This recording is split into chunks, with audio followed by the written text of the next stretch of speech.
Good afternoon. We're here with Beyond Dishonor. They're getting ready to do a show over at the championship. It's actually right down the street in Des Moines. So my name is Tony Eisenhour, and I'll be doing this interview with them. Okay. We'll do introductions. At the end of the table is Mike. Over here's Wes. That's Mark. Reese. And Nick. Sorry. We forget him too. Alright, forget actually. I'm the new guy. It doesn't matter. I didn't even know he was in the band until he sat down. Alright. Hey, what are you talking about? Affirmative action, man. Alright, so basically the way that we're going to start off is the band's going to explain how they came about. You should probably ask Mark. Well, no, what was it? Like the eHarmony accounts, right? No, are you? No, we're not. JD. No, none of that. I mean, Mark, he predates all of us. So, I mean, I guess that's the best place to start with talking about our origin story. Well, back in the day, me and Reese were in a band called Beyond Dishonor, and Locke was in a band called Rapture. We happened to record with the same dude, Jay Gross, at 1021 Now. Back then it was Echo. And our drummer wound up leaving the band at the same time that Mike, his guitarist, had left his band, so we were both on hiatus at the same time, happened to both record at the same place. So I hit up Jay and I was like, yeah dude, we're looking for a drummer, you know anybody good? And he was like, yeah, I know this really good drummer that just got out of a previous band. So he was like, I'll hit him up and let him know. And little did I know, Jay was actually kind of screening bands because Locke actually didn't really want to do original music anymore. He was like kind of done with it.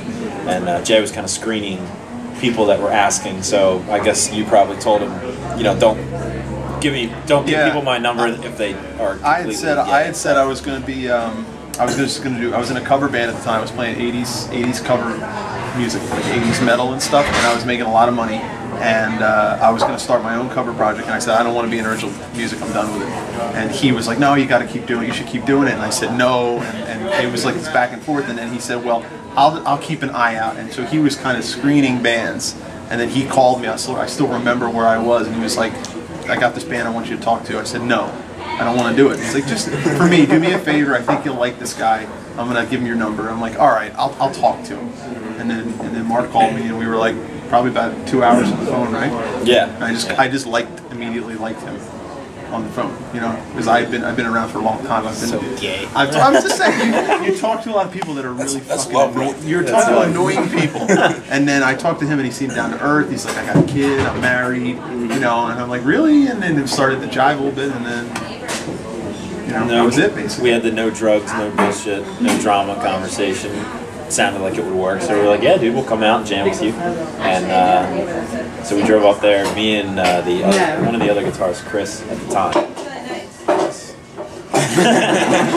Anyway, no, we all got there and happened to all be wearing Lamb of God shirts, which we didn't plan. It was just kind of funny. We were like, all right, maybe this will work out. And then the rest is kind of history after that. Yeah, perfect.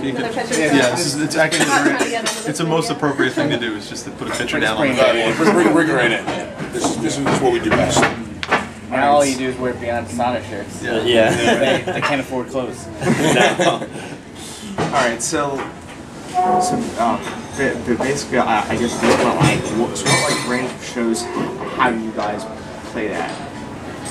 I don't know, it's been like, the range is like everything from little skating centers, Strip club. Of course. We love the strip clubs. Strip clubs, to, nationals, opening for nationals at the Trocadero. I don't know what you're spelling right now. TMT. TMT Metal Fest is a big 3-day metal festival, giant stages. Nobody. Big national tours. Yeah, 15 people, give or take, in the crowd. We play with a lot of national acts. Yeah. We play with more national acts than most local bands play with, right? Yeah, we stretch pretty far for being kind of like stuck in the local area, like anywhere from as far north as New York, far south is like Delaware, and far central PA, west This is is about as far as we come out right now. Yeah, this is probably the farthest we go. And national, like I was saying, national acts, we love doing that. Like playing those bigger shows is so much fun, and you know it's tough to try and sell tickets to do it, but we love doing it. It's probably the biggest thing we look forward to doing. We've been lucky to get offered those shows. Yeah.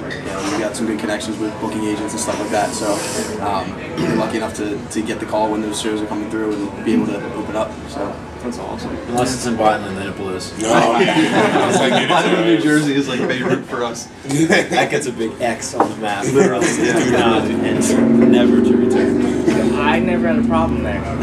You guys.